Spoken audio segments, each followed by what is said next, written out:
우원식 의장은 한덕수 대통령 권한대행이 특검법 처리와 헌법재판관 임명 문제를 여야가 협상할 일로 규정한 데 대해서 매우 잘못된 일이라고 비판했습니다. 행정부가 할 일을 여야에 미루지 말고 의무와 책임을 다하라고 촉구했습니다. 내란 특검법과 김건희 여사 특검법이 오늘 국무회의에 상정되지 않자 민주당은 즉시 한덕수 권한대행에 대한 탄핵 절차에 들어갔습니다. 국민의힘은 민주당의 겁박 정치가 도를 넘었다고 비판했습니다. 국민의힘 비대위원장의 5선에 권영세 의원이 지명됐습니다. 권 비대위원장 후보자는 당이 안정되지 않은 상태에서 쇄신을 이룰 수 없다며 단합을 최우선으로 강조했습니다. 파워 인터뷰, 여야가 한덕수 권한대행의 탄핵 여부를 놓고 공방을 벌인 가운데 여소야대 전국에서 여당의 대응책은 무엇인지 김윤영 국민의힘 상근 부대변인과 살펴보겠습니다.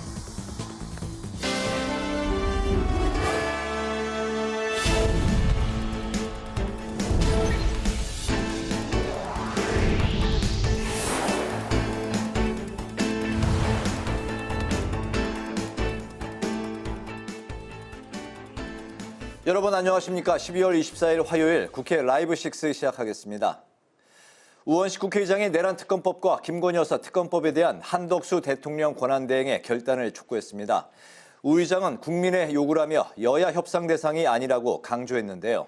국회 인사청문 절차를 마친 헌법재판관 임명 문제에 대해서도 본인의 책무를 다하라며 한 권한대행을 직격했습니다. 보도에 강민지 기자입니다.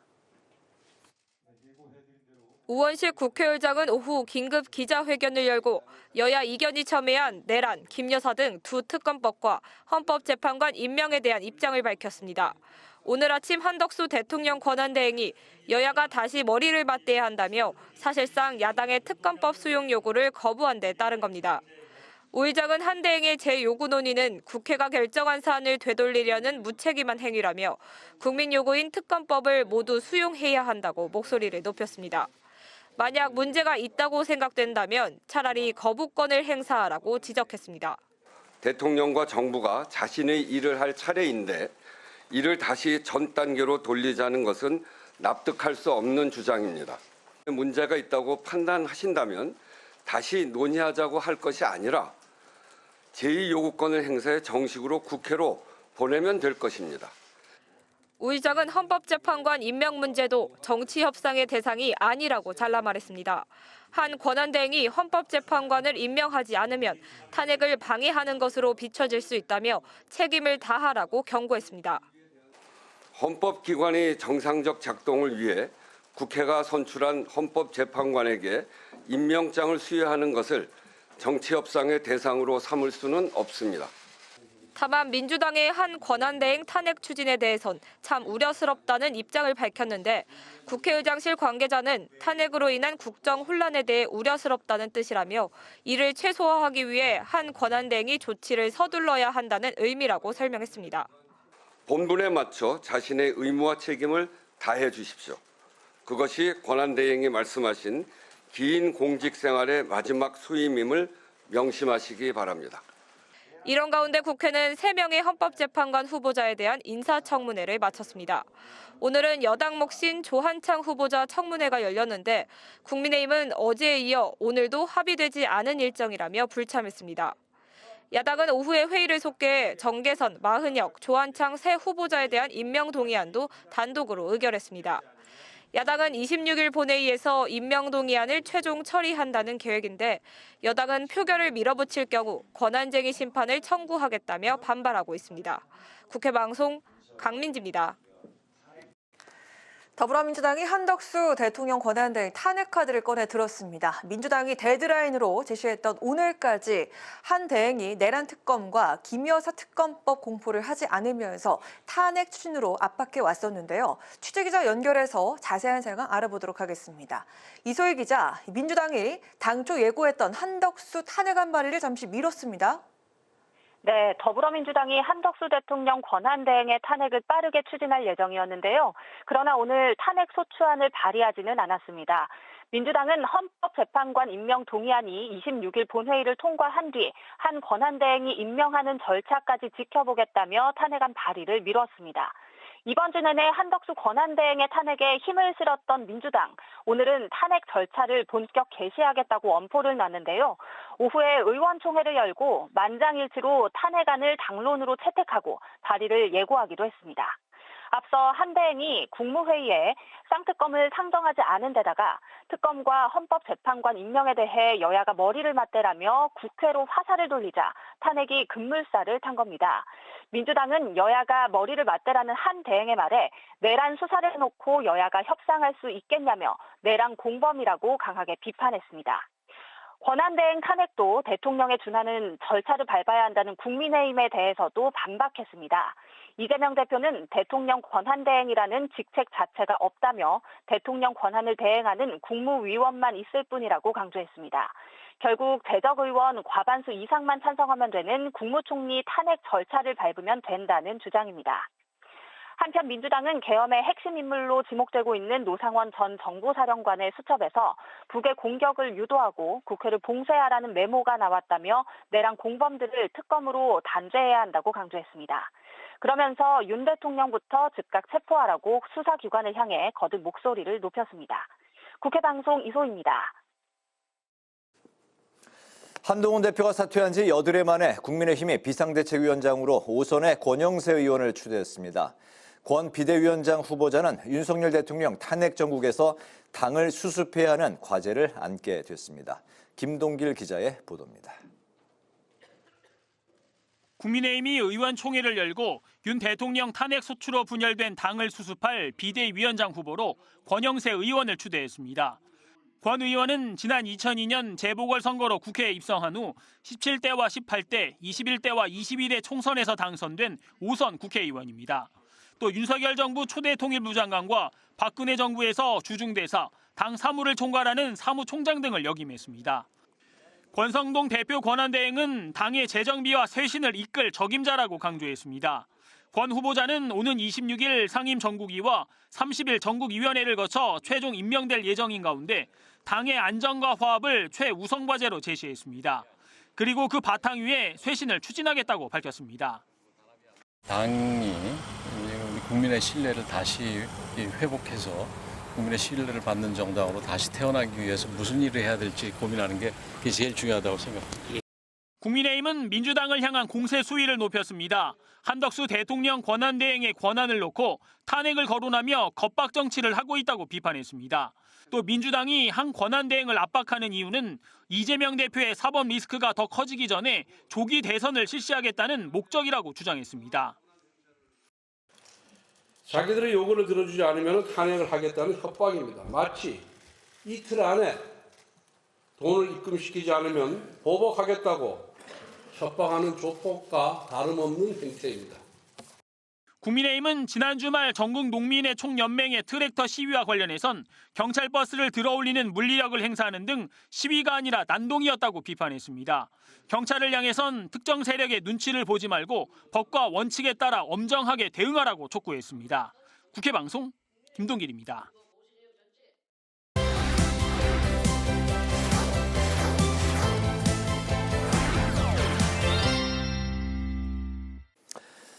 네, 오늘 이슈픽 서완한 객원 기자와 함께 이틀간 열린 헌재 재판관 후보자 인사청문회 이야기부터 해보겠습니다. 서 기자 어서 오십시오. 네, 안녕하십니까? 네, 여당 불참 속에 이틀 동안 진행이 됐던 헌법재판소 재판관 후보자 인사청문회가 이제 끝이 났습니다. 야당이 이제 주도한 속에 검증보다는 현안에 대한 그 생각을 질문하는 게 좀 두드러졌다 이런 평가를 듣고 있죠. 네, 그렇습니다. 이 원래 헌법재판소의 재판관 3명이 한꺼번에 교체가 이렇게 이루어지게 되면요. 각 언론사마다 사실 인사 검증을 위해서 사전에 정보를 모으고 또 이를 집중적으로 다룹니다. 또 그 정보의 시작인 부분이 바로 국회이기도 한데요. 하지만 이번 인사청문회는 그런 부분이 전혀 두드러지지 않았습니다. 언론도 적극적으로 인사 검증에 나서지 않았고요. 민주당도 시국이 시국인 만큼 신속 처리에 더 집중 집중하는 그런 모습이었습니다. 특히 어제 열렸던 청문회는 이 여당 의원들이 불참한 가운데 야당 소속 위원장과 위원들이 이 야당이 추천한 후보자를 검증한 자리이다 보니까 화기애애했다라는 언론 평까지 나왔을 정도입니다. 특히 시작부터 청문위원들은 이 비상계엄에 대해서 후보자들의 생각을 묻는 데 집중했고 후보자들은 모두 이 권한대행 체제에서도 재판관을 임명할 수 있다고 답하거나 비상계엄 역시 통치행위이기 때문에 헌재가 판단할 수 있는 범위에 있다라고 답했습니다. 국민의힘에서 추천했던 조한창 후보자의 오늘 청문회의 경우에만 이 사법행정권 남용 사건 때 연루가 됐다는 의혹에 대한 질의가 나왔지만 조 후보자는 재판에 직접적으로 관여하지 않았지만 의혹을 산 부분에 대해서는 죄송스럽게 생각한다라고 사과를 했고 청문회도 굉장히 빨리 끝이 났습니다. 네네. 헌재를 빨리 정상화하겠다. 이게 민주당 생각이고 이제 구인 체제로 만들겠다는 거고 거꾸로 윤석열 대통령은 헌재 판단이 나오기 전까지 공수처 수사에 응하지 않겠다 이런 입장을 밝혔습니다. 탄핵 심판 절차가 우선이다 이런 입장인 건데 속내를 좀 들어볼까요? 네, 이 윤 대통령이 헌재 조사와 이 공수처의 수사를 받아야 되는 그런 상황인데 어제 윤 대통령의 변호인단을 꾸리고 있는 석동영 변호사가 입장을 내놨습니다. 공수처 수사보다는 헌재 탄핵을 이 심판을 먼저 받아야 된다라는 생각을 밝힌 건데요. 이 박근혜 전 대통령 역시 탄핵 심판 절차에서 탄핵이 먼저 이뤄졌고 대통령 신분을 상실한 상태에서 특검의 수사를 받았다는 겁니다. 지금 대통령은 권한이 일시 정지됐을 뿐 엄연히 현직 대통령의 신분이기 때문에 밀실인 수사기관에서 조사를 받는 게 아니라 공개된 헌재에서 다투는 게 우선이다라고 주장을 한 겁니다. 네. 하지만 정작 윤 대통령은 헌재의 이 탄핵 심판 서류를 수령하지 않아서 헌재가 어제 이 발송 송달된 것으로 보겠다라는 결정을 했는데요. 헌재는 지난 19일 이 탄핵 심판 서류가 발송 송달됨에 따라 관저에 도달한 20일부터 효력이 발생한 것으로 보겠다라고 어제 밝혔습니다. 이에 27일로 예정된 변로 준비 기일은 그대로 진행될 예정인데요. 이 법조계와 정치권에서는 윤 대통령이 헌재 판단 먼저를 외치면서 정작 헌재의 빠른 심리에 비협조적인 것은 윤 대통령이 그동안 이 지지 여론을 확대하는 것과 함께 내년 4월에 발생할 헌재 재판관의 추가 공석 발생을 염두에 둔 시간 끌기가 아니냐라는 평가가 나옵니다. 네, 비상계엄 선언이 있은 지 이제 20일이 벌써 지났습니다. 민주당이 한 여론조사에서 지지율이 50%를 넘었다고요? 네, 그렇습니다. 이 리얼미터가 에너지경제신문 의뢰로 조사한 결과에 따르면요. 이 민주당의 지지율은 계엄 직전인 11월 4주차 조사에서는 45.2%였지만 한 달여 만인 지금 50.3%까지 급격한 상승을 이뤘습니다. 민주당이 50%를 넘긴 것은 현 정부 들어서 처음입니다.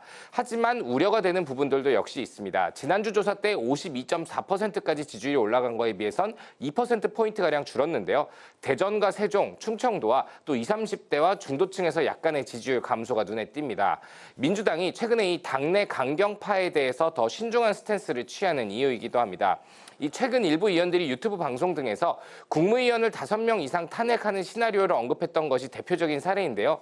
국무위원인 장관을 대거 탄핵해서 국무회의가 열릴 수 있는 최소 인원을 미만으로 만들어서 국무위원 수를 줄이겠다라는 아이디어인데 헌법에서 정한 이 3권 분립과 견제 의미를 훼손한 것이다라는 비판이 나왔죠. 네. 이에 당 지도부가 나서서 개인 의견이다라고 해명을 한 점이 이 현재 민주당의 고민을 잘 보여주는 대목이라고 볼 수 있을 것 같습니다. 네, 국무위원 5명 이상 탄핵 시나리오. 이건 이제 일부 의원들이 유튜브 방송에서 했다는 그런 이야기인 거죠? 네, 그렇습니다. 전체적인 뭐 그런 기류는 아닌 거고. 네, 일부 의원들이 검토를 하는 부분에 대해서 민주당 지도부에서는 안에서도 비판의 목소리가 나오고 있다. 네, 그렇습니다. 네.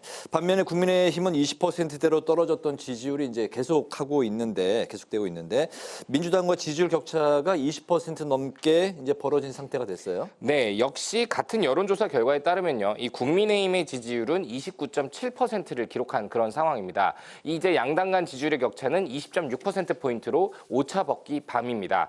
그래도 현 정부 들어서 이 최대 격차를 기록했던 이 지난주 26.7%포인트에 비하면 6.1%포인트 줄어든 겁니다. 네. 비상계엄 첫 주에는 26.2%, 그 후 이 탄핵 소추안 1자 표결에 불참한 후인 둘째 주에는 25.7%를 기록했던 것보다는 조금 회복한 겁니다.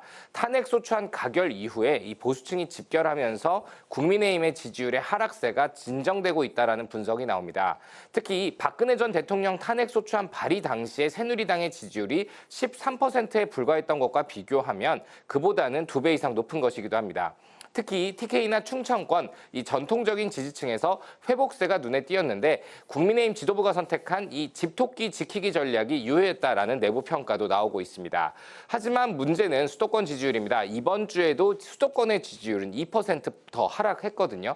또 현재 이 비삼계엄 파동 외에도 그 전부터 제기됐던 브로커 명태균 리스크도 다시 불거질 가능성이 높습니다. 이 대통령과의 녹취 파일이 담겨 있다라는 이 황금폰 속의 파일들이 검찰 수사에서 조금씩 드러나고 있습니다. 특히 검찰은 최근에 2022년 보궐선거 공천 전날 명태균 씨가 윤 당시 대통령 당선인과 주고받았던 통화, 또 김 여사와 주고받았던 카톡 등을 확보했습니다. 공천 개입 의혹 수사도 윤 대통령까지 이 수사의 칼날이 올라갈 가능성이 그만큼 높아지고 있는 건데요. 일각에서는 이처럼 윤 대통령과 김건희 여사 관련된 리스크가 추가로 불거질 가능성이 있기 때문에 이 국민의힘의 지지율은 장기적인 흐름으로 봐야 하되 그때그때마다 발생할 수 있는 이런 정치적인 이슈에 대한 흐름에 영향을 받을 것이다 라는 평가가 나옵니다. 네. 숨가쁘게 소식을 전해주셨는데 오늘 이제 크리스마스 이브입니다. 이 크리스마스 이브는 좀 가족들과 함께 그래도 좀 편안하게 휴식을 취할 수 있는 서기자 댁내에도 평안이 찾아오기를 바랍니다. 오늘 이슈픽 서한한 객원 기자와 함께했습니다. 오늘 말씀 잘 들었습니다. 고맙습니다.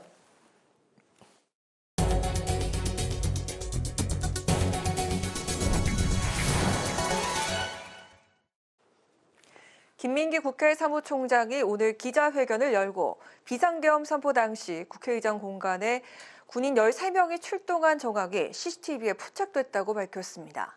김 사무총장은 CCTV 확인 결과 새벽 1시 40분경 계엄군이 공간에 나타났으며 비상계엄이 해제된 지 한참이 지난 4시 45분쯤에야 철수했다면서 2차 계엄 시도가 있었는지 의심된다고 말했습니다. 사복 차림 남성 2명이 무장 군인들을 이끌고 있었다면서 국방부의 소속과 정체를 명확히 밝힐 것을 촉구했습니다. 특히 군 병력이 국회의장 체포를 명령받았는지 여부에 대한 국방부의 해명과 함께 추가 병력 배치 여부에 관해서도 수사당국의 철저한 조사가 진행돼야 한다고 강조했습니다. 국회 법제사법위원회가 예금자 보호 한도를 현행 5천만 원에서 1억 원으로 상향하는 예금자 보호법 개정안을 통과시켰습니다. 대부업법 개정안도 처리했는데 개인 대부업자의 자기자본 요건을 기존 1천만 원 이상에서 1억 원 이상으로 법인 대부업자는 기존 5천만 원에서 3억 원으로 상향하는 내용입니다. 이 밖에 재건축 사업 조합을 설립할 때 동의 요건을 조합원의 3분의 1 이상으로 완화하는 내용의 도시환경정비법 개정안을 통과시켰고 국가폭력 범죄의 공소시효와 손해배상 청구권 소멸시효를 폐지하는 특례법 등도 의결했습니다. 우원식 국회의장이 크리스마스를 맞아 일일 산타가 되어 국회 어린이집을 방문했습니다.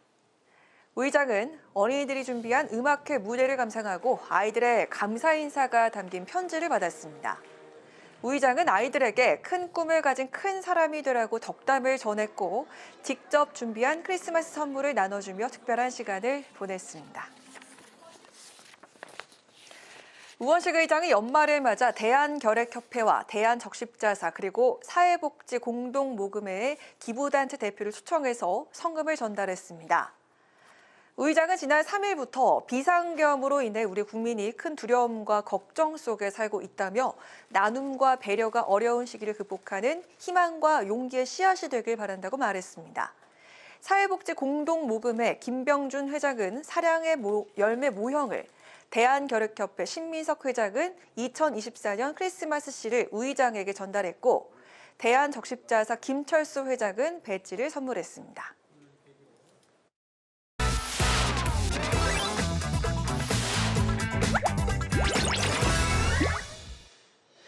12월 24일 강하락을 전해주는 정치권의 뜨거운 말말말 강하락의 정치랑입니다.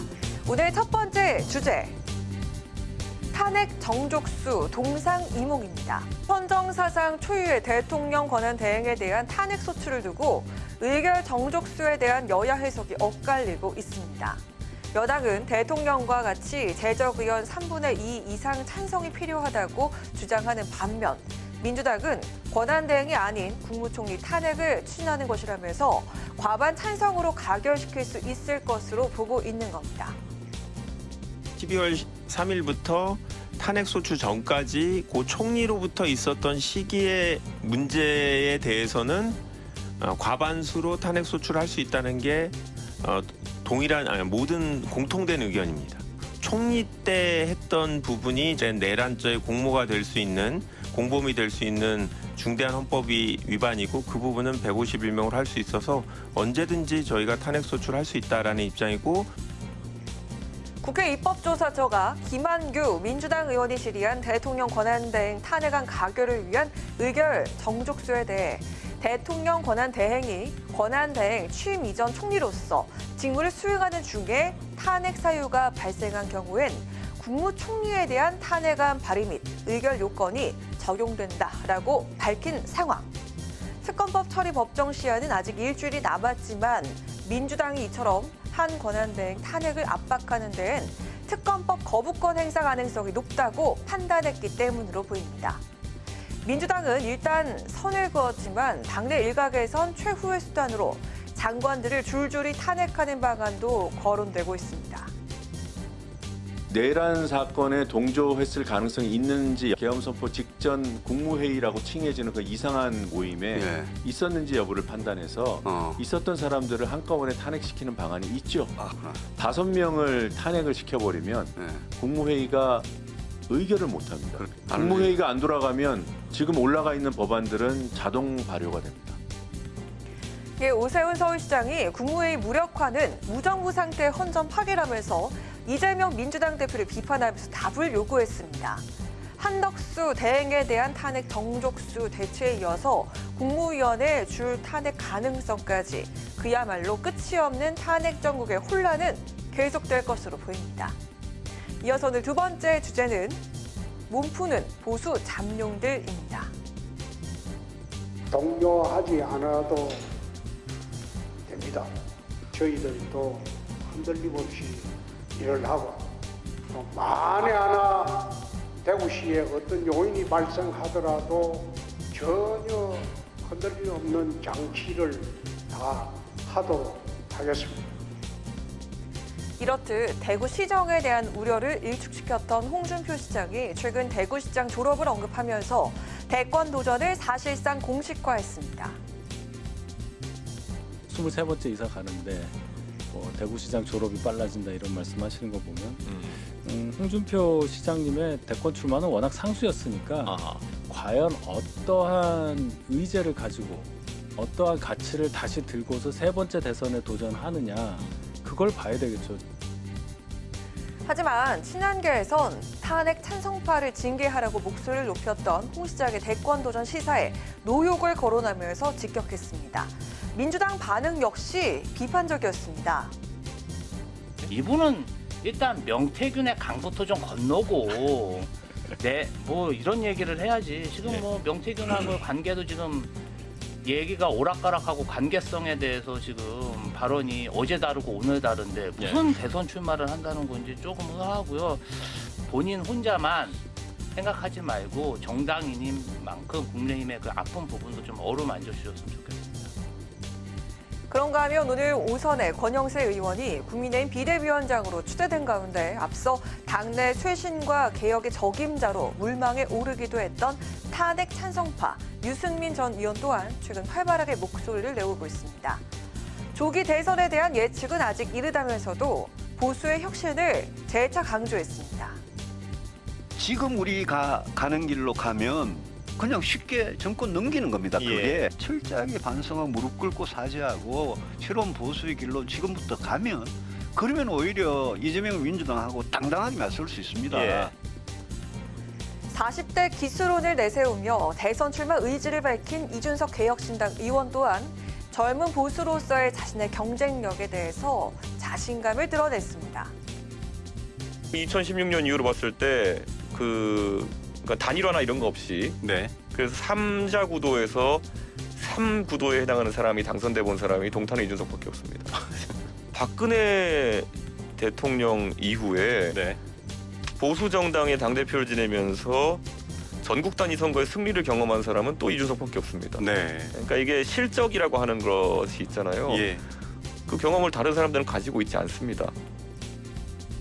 한동훈 전 대표의 독주 체제가 이번 사태로 틀어지면서 대선판이 다시금 새롭게 짜여지고 있는 분위기입니다.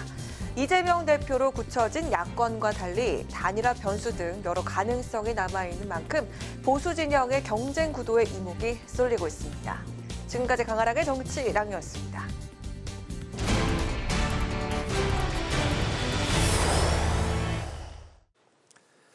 외교, 안보, 경제 어느 한 곳 성하지 않은 탄핵 전국 속에 국민 모두가 심란한 연말을 맞고 있습니다. 특히 침체에 빠져든 한국 경제에 대한 우려가 그 어느 때보다도 높은 상황인데요. 오늘은 국회 정무위원이신 김현정 더불어민주당 의원과 전화로 연결해서 탄핵 전국에 따른 한국 경제 상황을 비롯한 정치 현안 살펴보겠습니다. 의원님 안녕하십니까? 네, 반갑습니다. 평택시병 김현정입니다. 네, 비상계엄 선포 후에 탄핵 전국으로 접어들면서 소비 심리가 크게 악화한 것으로 조사됐습니다. 국회 정무위원으로서 지난 박근혜 전 대통령 탄핵 당시 어수선한 전국 속에 설 명절 특수까지 그때 그 상황이 이어지면서 농수축산물 소비자 물가 지수가 2배 넘게 치솟은 점을 짚어주신 바가 있는데요. 현재 시국에서 민생 경제 등 가장 우려되는 부분 그리고 또 적절한 대응책은 어떤 게 있다고 생각하시는지요?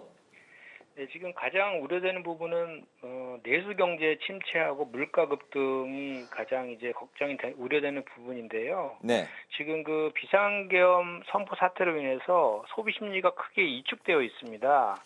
특히 이제 환율 급등으로 인해서 그 물가도 지금 되게 상승 압력이 대단히 높아지고 있는 그런 상황인데 특히 이제 수입 원재료 비중이 높은 식품 산업이라든지 외식 산업 같은 경우는 물가 인상의 압력이 다른 저기에 대해서 더 커질 것으로 예상이 되고요.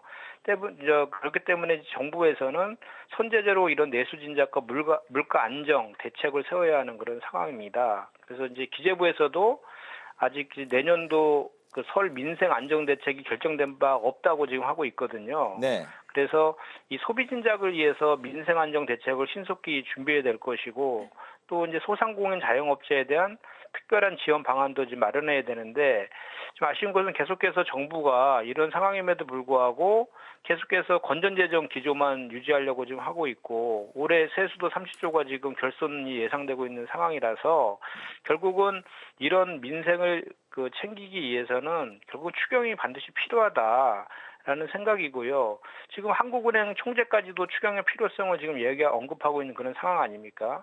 그래서 이렇게 추경을 통해서 소비 진작과 소상공인 자영업자에 대한 대책이 마련이 좀 필요하다고 보고 또 하나는 이제 공정거래위원회에서도 이제 가격 담합 등이 이제 예상이 되거든요. 소비자 물가가 올라가게 되면 그래서 시장 감시를 강화하고 불공정 거래 행위에 대해서는 강력히 단속하겠다 이런 시그널을 줘야 할 필요가 있다고 생각합니다. 그리고 무엇보다도 아시겠지만 탄핵 국면을 조속히 마무리 짓고 국정을 안정시키는 것이 가장 중요하다 이렇게 생각합니다. 네.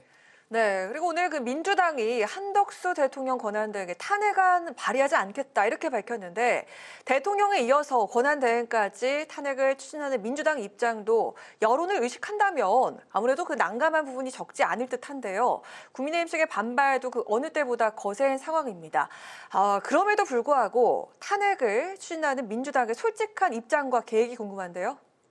네, 지금 윤석열의 대통령에 대해서 파면하라고 요구하는 그 여론이 거의 80%가 넘지 않습니까? 그래서 이를 거절하고 오히려 그 내란 수계의 그 피의자인 윤석열을 계속 옹호하는 태도를 보인다고 하면 한덕수 권한 대행이 내란 대행이라는 비판을 받을 수밖에 없고 우리 그 민주당은 그러니까 이런 민심, 탄핵하라라는 이런 태도를 보이는 한덕수 권한대행에 대해서 탄핵을 하라라는 민심을 따른다고 저희는 생각을 하고요. 그리고 이제 국민의힘 같은 경우에도 오히려 이런 상황에서 국민에게 아직 그 사과나 반성하는 모습을 보인 적이 없거든요. 오히려 지금 뼈를 깎는 쇄신책을 보여줘도 지금 모자랄 판에 오히려 윤석열 윤석열의 그 재판이라든지 수사를 지원하는 것에 대해서 방탄하는 데 협조한다든지 또는 그 친윤의 그 기득권을 지키는 그런 모습들을 계속 보인다고 하면 결국은 보수 괴멸로 이어질 것이고 국민의 심판을 받을 것이다. 저는 그렇게 생각을 합니다. 그래서 한 가지 좀 덧붙이면 이제 그 한덕수 권한대행께서 특검법과 재판관 임명에 대해서 여야가 협의하라 이렇게 얘기를 했는데요. 이건 정말 기가 막힌 개변이고 어불성설이다라고 생각합니다. 이 특검법은 이미 국회 본회의를 통과한 것 아닙니까? 적법한 절차를 통해서 이미 통과한 것이고 또 내란 특검법 같은 경우에는 본인도 지금 내란 사태에 대해서 그 피의자 신분 아닙니까? 그럼 본인과 관련된 수사를 방해하려고 하는 셀프 거부, 많이 하게 된다면 셀프 거부권을 행사하는 그런 의미가 있는 거 아닙니까? 그래서 이건 또 다른 탄핵 사유가 될 수 있고, 또 상설특검법 같은 경우도 후보자 추천은 지체 없이 하도록 되어 있는데 지금도 안 하고 있는 이 법을 저지르고 있는 것이거든요. 그리고 이제 관련해서 우리 헌법에서도 헌법재판관은 국회가 3인, 대통령이 3인, 대법원 3인이 추천하면 대통령은 임명해야 한다라고 의무규정으로 되어 있지 않습니까? 그렇기 때문에 국회에서 3인의 재판관 후보를 추천하면 권한대행은 반드시 임명해야 되는 것입니다. 그런데 그것을 무슨 여야가 합의할 그 내용이라는 것인지 이해가 되지 않고요. 그리고 탄핵 의결정죽수 관련해서도 뭐 총리 시절에 했던 이원하고 이법적인 그런 행위에 대해서는 그 제적 가반이란 것에 이견은 없는 것이고 다만 이제 권한대행 시절에 했던 이원적이고 이법적인 그 행위에 대해서는 그 제적의 가반 이상이면 된다라는 그 의견하고 또 200석 이상이어야 된다는 의견이 갈리고 있지만 그 입법조사처에는 가반으로 지금 해석하고 있는 것이고 또 혹여나 정족수 다툼이 있다면 그건 헌재에서 다투면 될 일이기 때문에 지금은 오히려 그 국정 안정하고 민생을 챙기라고 권한대행을 시켜놨는데 이렇게 자꾸 이런 그 윤석열 대통령을 옹호한다든지 이런 태도로 이렇게 간다라고 하면 한덕수 권한대행은 탄핵을 면치 못하는 거죠. 스스로 자초했다고 저는 생각합니다. 네, 오는 26일 첫 회의를 앞둔 여야정 협의체의 기추가 주목됩니다. 어떻게든 여야정 협의체가 이제 협의를 이끌어내야 될 텐데 가장 큰 과제가 뭐라고 보시는지 이 부분은 간략한 답변 부탁드립니다. 네, 지금 가장 큰 과제는 국정 안정이죠. 그리고 민생 경제 회복을 위한 것입니다. 근데 지금 국민의힘은 오히려 여야정 협의체를 그 탄핵 재판하고 수사를 지연시키는 그 의도를 가지고 정쟁화시키려고 하고 있기 때문에 큰 문제인데요. 국민의 삶에 대한 무한 책임은 사실 정부 여당에게 일차적으로 있는 것입니다. 그래서 지금은 가장 우선적으로 민생 안정을 위한 추경이라든지 민생경제 입법의 빠른 추진이 우선되어야 되지 이건 무슨 장관을 임명하는 것들을 우선순위에 두고 정쟁화된다라고 하면 어떤 문제도 해결될 수 없거든요. 이것은 지금 현재 국민이 가장 바라는 것은 이 윤석열 대통령에 대한 조속한 파면하고 처벌 그리고 민생 경제를 살려달라는 것 아니겠습니까? 그 민심은 천심인데 민심을 따라야 된다고 생각합니다. 네, 오늘 말씀 여기까지 듣겠습니다. 고맙습니다. 네, 감사합니다.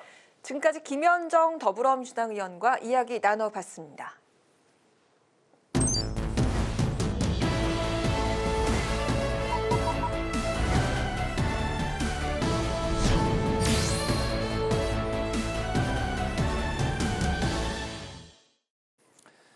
민주당이 특검을 공포하지 않은 한덕수 대통령 권한대행에 대해 탄핵을 추진하겠다고 예고하자 국민의힘이 반발했습니다. 이런 가운데 윤 대통령 측은 내일 공수처 수사에도 출석이 어렵다는 입장을 밝혀 배경에 관심이 쏠리고 있는데요. 급박하게 돌아가고 있는 전국 상황, 김윤영 국민의힘 상근 부대변인과 살펴보겠습니다. 안녕하십니까, 대변인님? 안녕하세요. 네, 안녕하세요. 네, 전국이 굉장히 급박하게 돌아가고 있네요. 네, 그렇습니다. 네, 오늘 정부가 민주당의 탄핵 압박에도 국무회의에서 이른바 쌍특검법으로 불리는 내란특검법, 또 김여사 특검법을 상정하지 않았습니다. 그렇기 때문에 이제 민주당이 한덕수 권한대행에 대한 탄핵 안으로 이제 압박을 이제 하고는 있지만 오늘까지 지켜보겠다는 입장을 조금 전까지 이제 밝혔고 그렇기 때문에 오늘 발의는 하지 않는다고 이제 입장을 밝혔습니다. 한 권한대행의 판단과 민주당의 움직임 어떻게 지금 지켜보고 계십니까? 일단 저희 헌법에는요. 법안이 국회를 통과하고 나서 15일이 정부에 예송되고 나면 15일 이내에 공표하거나 또는 거부권을 행사하게 되어 있습니다. 네. 이게 헌법에 명시되어 있는 게 15일이라는 것은 그만큼 숙고를 하라는 의미입니다. 그런데 민주당은 자신의 임의대로 24일까지 이 특검 쌍특검법에 대해서 공표를 하지 않으면 거기에 대해서 지금 탄핵을 하겠다는 입장이거든요. 원래 1월 1일까지인 건가요? 맞습니다. 원래는 1월 1일까지죠. 그 기한을 준 것, 법적 기한이 있다는 이유는 그만큼 숙고하라는 의미를 민주당은 지금 깡그리 무시하고 있습니다. 이러한 행태는 민주당이 다수당이 된 21대부터 지금까지 일관되게 저희에게 다수의 힘으로 밀어붙이는 모습을 보여주고 있다고 저는 생각을 합니다. 거기다가 특히 내란 특검 같은 경우는 정당성이 그 무엇보다도 중요합니다. 이 내란 특검이 엄중한 법을 지금 윤석열을 통해 엄중한 사안에서 다루고 있지 않습니까? 그러면 이 정당성이 갖춰야만 모든 국민들이 납득을 할 수 저는 있다고 생각을 합니다. 지금 민주당 일각에서는 최순실 씨가 야당이 단독으로 특검을 임명했는 것에 대해서 헌재가 기각을 했는 사안을 들면서 이번 특검도 역시 단독으로 임명을 해도 상관없다고 주장을 하는데요. 당시 헌법재판소의 판결을 자세히 보면요. 그 최순실 씨 특검 같은 경우는 여야가 합의를 했기 때문에 야당이 추천해도 무관하다고 얘기를 한 겁니다. 민주당에서 너무 일부분만 지금 인용해서 본인들에게 유리하게 얘기하고 있다는 점을 지적하고 싶고요. 거기다가 만약에 민주당이 한덕수 국무총리에 대해서 탄핵을 시도하면 저희는 권한쟁의 심판 그리고 효력정지 가처분 등을 통해서 대응할 방침이라는 점을 말씀드리겠습니다. 네. 네, 그리고 그 앞서 민주당 일각에서는요. 한 권한대행의 탄핵을 넘어서서 국무위원회 무더기 탄핵까지 시사하는 그런 발언들이 나왔었는데 자, 이렇게 되면 상황을 보도록 하겠습니다. 국무위원 5명을 더 탄핵을 하게 되면은 정족수가 모자라서 국무회의 의결을 못 하게 되고요. 그리고 결국 그 국회를 통과한 법안은 거부권 행사가 아예 불가능해집니다. 자동으로 효력이 발생한다는 건데 자, 왜 이렇게 초강수를 두는 건지 한번 이야기 좀 들어보도록 하겠습니다. 저는 두 가지 이유가 있다고 생각을 합니다. 첫 번째 이유는 민주당이 지금 본인의 지지층들만 바라보고 정치하고 있다고 생각을 합니다. 모든 국민들, 지금 탄핵이 통과되는 거에 대해서 모든 국민들이 혼란스럽고 동시에 빨리 국정 안정을 원하는 게 저는 공통된 생각이라고 생각합니다. 그리고 공당으로서 당연히 국정 안정을 최우선적으로 생각해야 된다고 생각을 하는데 민주당은 지금 지지층들 같은 경우는 탄핵이 됐는데 왜 빨리 더 이상 자신들의 생각대로 뜻대로 민주당이 국정 운영을 한다는 게 저는 말이 안 된다고 생각하지만 여전히 집권 여당은 국민의힘이지 않습니까? 네. 그런데 마치 본인들이 지금 집권 여당인 것처럼 행동을 하고 있습니다. 그래서 지금 국민의힘 보고 집권 여당이 아니라는 표현도 쓰지 않습니까? 저는 그런 점에서 민주당이 지지층들에게 조금 더 달래기 용도로 쓴다는 점이 하나 있고요. 또 하나는 결국 이재명 대표에 가지고 있는 사법 리스크 때문이라고 생각을 합니다. 이재명 대표는 본인이 가지고 있는 사법 리스크를 해소하기 위해서는 결국 조기 대선밖에 없는 상황이라고 저는 생각을 하거든요. 그런 조기 대선을 하기 위해서는 두 가지 방법이 있습니다. 이재명 대표의 시간이 느리게 가거나 윤석열 대통령의 탄핵 심판이 빨리 가면 되는 겁니다. 지금 이재명 대표 시간을 느리게 가는 거는 본인이 재판 지연 절차를 통해서 그렇게 하는 거라 생각을 하고요. 나머지 윤석열을 통해 판결을 빨리 탄핵 심판을 빨리 하기 위해서 이렇게 무리수까지 두면서 지금 국무위원들 탄핵이라는 전 5명 이상 탄핵을 동시에 하겠다는 겁박을 한다. 저는 그렇게 생각을 하고 있습니다. 네네. 윤 대통령 측이 내일 공수처 조사에 응하기 어렵다는 입장을 이제 밝혔습니다. 수사보다 탄핵 심판 절차가 우선이라는 이제 입장이고요. 사실상 이제 조사가 이제 불발될 것으로 보이고 그렇기 때문에 이제 이에 대한 여당의 분위기는 어떤지 일단 궁금하고 또 공수처는 3차 출석 요구나 체포영장 청구 이런 이제 선택이 있는데 어떤 선택을 하게 될까요? 일단 당 내부에서는 크게 의견이 두 가지로 나뉩니다. 윤석열 대통령께서 그래도 신속하게 수사나 조사에 임하셔야 된다는 의견이 있는 반면에요. 동시에 또는 지금 윤석열 대통령께서 실무진 변호인단을 구성하는 게 조금 어렵다는 얘기가 있습니다. 네. 그래서 이런 지금 윤석열 대통령이 받고 있는 혐의 자체가 매우 엄중하기 때문에 변호인단 구성을 충분히 한 다음에 준비를 많이 해서 대응을 해야 된다. 이렇게 두 가지가 있는데 아무래도 저희 당 내부 사정상 지금 여러 가지 얘기가 나올 수밖에 없는 상황이라고 생각을 합니다. 네. 공수처 같은 경우는 지금 오늘 법사위에서도 체포영장에 대해서는 끝까지 확답을 안 주시더라고요. 그걸 봤을 때 공수처도 지금 굉장히 부담이 크다는 점을 저는 생각이 들더라고요. 만약에 공수처가 윤석열 대통령의 신변, 인신구속을 하려면 결국에는 어느 정도 혐의가 입증된 구속영장을 청구를 하는 것 외에는 저는 방법이 없다고 생각합니다. 체포영장이나 사전 체포영장 아니면 또 사전 구속영장 또는 긴급 체포 같은 경우는 그 정당성이나 아니면 국민들이 보시기에 납득할 만한 사항이 좀 부족하다고 생각합니다. 결국 법원에 영장이 있을 때만 어느 정도 이 집행을 할 수 있을 거라 저는 생각을 해서 공수처는 아무리 봐도 당장의 뭐 체포영장보다는 아마 3차 출석 요구를 할 것 같습니다. 거기다가 지금 나머지 계엄에 관련된 연관돼 있는 분들이 아직 수사 결과가 공수처에 이첩이 안 된 상황이거든요, 완벽하게. 그럼 공수처 입장에서는 어느 정도 수사 결과가 넘어와서 다른 사람들의 수사 결과가 넘어와야만 대통령에 대해서 뭐 사전 구속영장이라도 청구할 수 있을 텐데 지금 그런 사항이 안 된 점도 저는 있다고 보고 거기다 아까 말씀드렸다시피 변호인 구성이 지금 완벽하게 안 된 상황에서 아무래도 대통령도 어쨌든 자신의 방어권이 필요한 상황이지 않습니까? 그런 방어권을 위해서라도 충분히 보장하는 차원에서라도 지금 당장 체포영장을 청구하기보다는 3차 출석 요구를 하는 게 맞지 않을까 저는 생각을 합니다. 네. 네, 그리고 그 윤 대통령이 현재 그 탄핵 심판 그 서류에 관해서 받지 않고 미루고 있으니까 헌재가 강수를 뒀는데 20일에 이미 이 서류를 받은 걸로 치고 27일 예정됐던 그 첫 변론 준비 기일 이걸 또 그대로 진행하기로 강수를 뒀습니다. 하지만 윤 대통령 측이 대리인단을 선임하지 않아서 심판 절차가 지연될 수도 있다 이런 전망이 있던데 과연 이 탄핵 심판 어떻게 앞으로 전망을 하시는지 들어보도록 하겠습니다. 저는 일단 지금은 헌재의 시간이라고 생각을 합니다. 아무래도 헌법재판소가 이 상황을 얼마나 엄중하게 바라보는지를 저는 이번 지금 진행을 통해서 알 수 있다고 생각을 하는데요. 헌법재판소가 26일 날 재판관 회의를 긴급하게 잡았습니다. 이거는 예정돼 있는 회의가 아니라 갑자기 잡았거든요. 이유는 27일 날 있을 심판 준비 기일에 대해서 재판관들이 충분히 회의를 하자는 당장 겁니다. 이번 주 목요일과 금요일입니다. 그렇죠. 그렇게 된다는 것은 그만큼 헌법재판소가 얼마나 이 사항을 엄중하게 본다, 반증하는 거라 저는 생각을 합니다. 헌법재판소는 단순하게 일반 사법부처럼 법만 가지고 판단하는 게 아니라 국민적 여론이라든지 아니면 정치적, 사회적 변화들 다 검토해서 그 법과 그런 모든 것들을 다 고려해서 판결을 내리는 곳이라고 저는 생각을 합니다. 그렇기 때문에 헌법재판소가 지금 이 사안, 윤석열 대통령 탄핵 사안을 시간을 끌면 끌수록 국정의 혼란도 더 있을 거고 그 국정의 혼란이 더 길어지면 결국 피해는 오롯이 국민들에게 가기 때문에 저는 신속하게 조금 더 뭔가 헌법재판소가 국민들의 여론도 발맞추고 동시에 정치권의 성원이나 정치권의 염원도 발맞추어서 이렇게 헌법재판소 일정을 준비한다고 저는 생각을 합니다. 네, 헌재의 시간이라고 말씀하셨는데 헌법재판관 국회 몫의 이제 공석인 3인의 인사청문회가 야당 단독으로 열렸습니다. 이제 관건이 한덕수 권한대행의 임명 여부인데 오늘 입장이 여야가 이 부분을 머리를 맞대야 된다. 결국에는 이제 여야가 합의를 하길 바란다 이런 입장을 냈습니다. 어떤 선택을 하게 될까요? 일단 한덕수 총리는 한덕수 권한대행께서는 계속 여야 합의를 요구할 거라고 저는 생각을 합니다. 아무래도 지금 상황에서 여야 합의가 없으면 뭔가 일을 진행하기 굉장히 어려울 겁니다. 한덕수 권한대행 같은 경우 저희 헌법에 권한대행의 권한에 대해서는 명확하게 규정이 안 되어 있습니다. 결국 그렇게 된다는 거는 이런 거기다 권한대행은 선출된 권력이 아니지 않습니까? 그래서 이 선출되지 않은 권력을 행사하는 거에 대해서 정당성이나 의문을 가진 분이 많기 때문에 지금 계속 여야가 싸우는 거지 않겠습니까?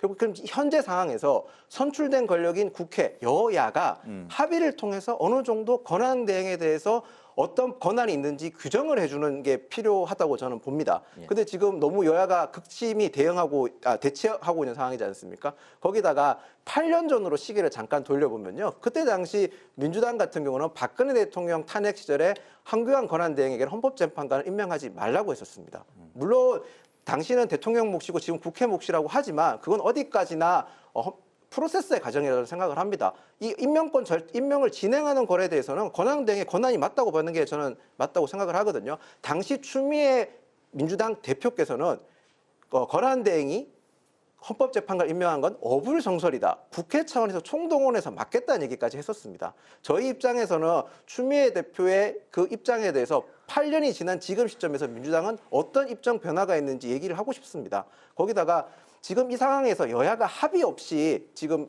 권한을 정해주지 않게 되면 이런 논쟁은 끊임없이 이어지고 결국 학계학설을 가지고 와서 지금 서로 싸우고 있는 상태거든요. 근데 그 학계학설이라는 게 여야가 서로에게 유리한 학설을 가져와서 싸우고 있는 겁니다.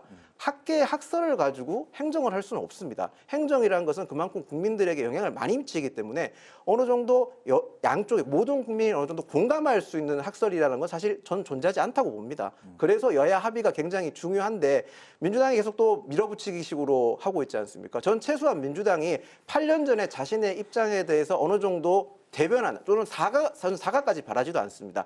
최소한 어느 정도 입장을 표명해줘야 저희도 저희 지지층 또는 윤석열 대통령 탄핵에 대해서 뭐 찬성하든 반대하는 사람들을 어느 정도 설득할 수 있다고 저는 생각을 하거든요. 민주당이 좀 전향적인 입장이 저는 필요하다 그런 시점이라고 말씀드리겠습니다. 그런데 이제 한 권한 대행이 이제 앞서 정책 법안 6개 법안에 대해서 이제 거부권을 행사하지 않았습니까? 이거하고는 좀 다른 시각으로 봐야 되나요? 그러니까 저는 그 부분이 지금 말씀해 주신 게 되게 좋은 지적이라고 생각하는 게 민주당은 보면 거부권 쓰는 거는 안 된다고 하면서 임명권은 쓰라고 하고 있습니다. 그러면 그거는 그러니까 어느 정도 권한 대행의 권한에 대해서 누가 정의하는 전 그게 의문이라는 겁니다. 권한 대행의 권한은 헌법이든 어느 법률이든 정의가 되어 있지 않는데 민주당이 서로 지금 모순된 행태를 말하고 있다고 생각합니다. 물론 저희도 국민의힘 역시도 일정 부분 모순이 돼 있는 점이 없다고는 말씀을 못 드리겠습니다만 지금 이 상황을 결국에는 타개하기 위해서는 결국 여야가 합의를 해야 된다. 협치, 즉 정치를 해야 될 시점인데 민주당은 지금 다수의 힘으로 압박을 하고 있다 이렇게 말씀드리겠습니다. 네, 자 그리고 오늘 국민의힘은 비대위원장으로 오선의 권영세 의원을 지명을 했는데요. 검사 출신의 윤 정부 초대 통일부 장관을 지냈던 권 의원입니다. 지역구도 지금 대통령실이 있는 용산이고 친윤으로 또 분류되는 중진 의원인데, 자 이렇게 권영세 의원이 비대위원장으로 지명된 건 좀 어떻게 해석을 할 수 있을까요? 저희 당의 지금 상황에서는 저는 최선의 선택이었다고 볼 수 있을 것 같습니다. 지금 저희 당이 처한 위기를 봤었을 때는 그러니까 당무, 국민의힘 내부 사정도 잘 알아야 되고요. 거기다가 대통령 탄핵이라는 초유의 사태인 만큼 국정에 대해서도 어느 정도 식견이 있으셔야 됩니다. 거기다가 지금 저희가 외교적으로도 굉장히 지금 복잡한 상황이 많다 보니까 외교적으로도 물론 국정에 외교가 포함되지만 특히 외교적으로도 왜냐하면 트럼프 대통령이 곧 취임하지 않습니까? 외교적으로도 어느 정도 숙련된 뭔가 능력이 있으신 분이 권한 대행을 맡아야만 저희가 어느 정도 국정 운영에 지원을 할 수 있는 상황이라 생각하는데요. 권영세 의원 같은 경우는 저희 당에서 2012년에는 사무총장까지 지내셨고 지난 대선 때는 총괄본부장을 지내셨거든요. 당무에 대해서도 굉장히 능숙하게 많이 알고 계실 뿐더러 통일부 장관과 주중대사까지 지내면서 국정 운영도 경험을 해보셨고 거기다가 외교적 역량도 갖추신 분입니다. 거기다 지금 저희가 모든 국민들께서 다 아시겠지만 당내 갈등이 심각한 상황이지 않습니까? 결국 당내 갈등을 어느 정도 봉합하려면 개파색이 조금 옅으신 분인데 물론 아까 말씀하신 대로 윤석열 정부 초대 통일부 장관을 지내셨지만 상대적으로 친윤적 성향이 색깔이 좀 상대적으로 옅다는 평가가 많습니다. 그렇기 때문에 거기다가 또 지금 저희가 수도권 민심이 가장 어떻게 보면 전체 국민 민심의 바로미터지 않습니까? 그런 수도권 민심에도 민감하게 대응할 수 있어야 되는데 권영세 의원은 아까 말씀하신 대로 용산이 지역구지 않습니까? 수도권 민심에 저희 당 다른 의원님보다는 훨씬 더 민감하게 반응할 수 있는 역량을 갖췄다. 그렇기 때문에 저희 당에서는 이번 이 시국을 수습하는데 적임자라 생각해서 저는 권영세 의원이 추천된 거라고 생각을 합니다. 네, 마지막 질문 여쭤보겠습니다. 법원이 공직선거법 위반 혐의 1심 선고에 대해서 이제 항소한 이재명 대표에게 국선 변호인을 이제 선임을 했습니다. 재판부가 빨리 진행을 하겠다 이런 의지로 봐야 될까요? 저는 물론 그 질문에 앞서서 먼저 말씀드리고 싶은 게 민주당에서는 윤석열 대통령의 시간 끌기에 대해서 비판하기 전에 자당의 대표의 재판 시간 끌기에 대해서도 같은 잣대로 저는 비판과 비난을 해야 된다고 생각을 합니다. 과연 근데 지금 현재 민주당 체제에서 그것이 가능할지는 저는 잘 모르겠습니다만 민주당에서 그런 비판 없이 윤석열 대통령에 대해서 계속 비난만 한다면 결국에는 모든 국민에게 지지를 받지 못한다고 생각을 합니다. 이재명 대표의 재판은 원래 선거법 같은 경우는 633 원칙이라 그래서 1심은 6개월, 2심은 3개월, 3심은 3개월 안에 판결나게 돼 있지 않습니까? 그 말인즉슨 선거법 위반자 같은 경우는 빨리 판결을 내려줘야만 국민의 선택이 다시금 이루어질 수 있고 선택이 제대로 이루어질 수 있기 위한 방침이라고 저는 생각을 하는데 그런 게 안 지켜진 채 기소된 지 2년 2개월 만에 1심 판결이 났습니다. 그 말인즉슨 그만큼 2년 2개월 동안 이재명 대표가 무수히 많은 시간 끌기를 했다고 저는 생각을 하거든요. 지금 재판 시간 끌기의 원조는 이재명 대표라는 점을 먼저 말씀을 드리고 싶습니다.